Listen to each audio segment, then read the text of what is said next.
Po, ako po ang lola ng dalawang batang ito. Ayusin ko muna. I-edit ko na lang. Ay, ba't gano'n na po? Okay lang yan? Oh, ako po ang lola ng dalawang batang ito. Humingi po ako ng tulong sa inyo. Sana po matulungan nyo kami kasi wala kaming sariling tirahan. Nagre-rent lang po kami rito.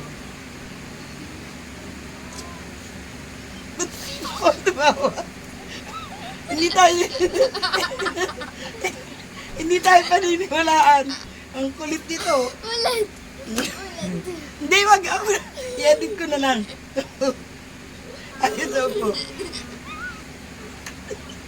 Ang kulit. Oh. Ako po, ang lola ng dalawang batang ito. Ako po si Lisa. Niling namin sana sa gobyerno na magkaroon kami sariling bahay kasi nangungupahan lang kami dito.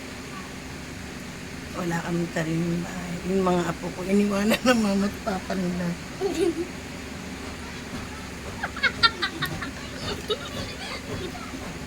Bakit ba?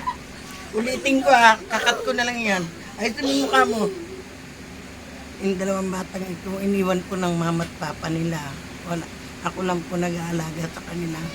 Ito po si Ibo. Ayos.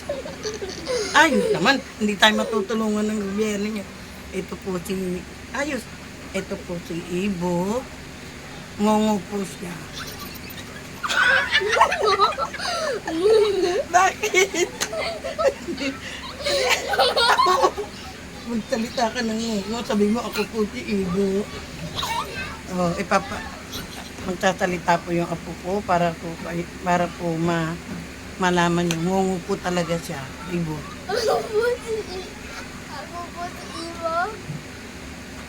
Naman, yan yung ganun ngungu. Amo na Ibo. Yan. Ako ni Ibo. Dali, ayusin mo. Naku, hindi tayo makukuha niyan. Ako ni Ibo. Tulungan niyo po kami.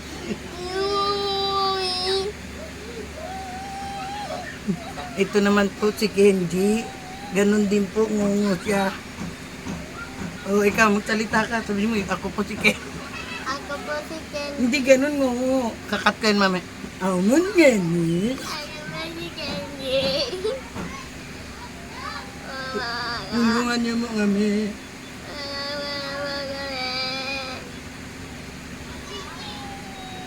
Ang galing madrama. Ano na apo ko. Umiiyak na po siya. Tulungan niyo po sana kami. Ayun po sila. Sana matulungan niyo. Kape, yun lamang po. Thank you.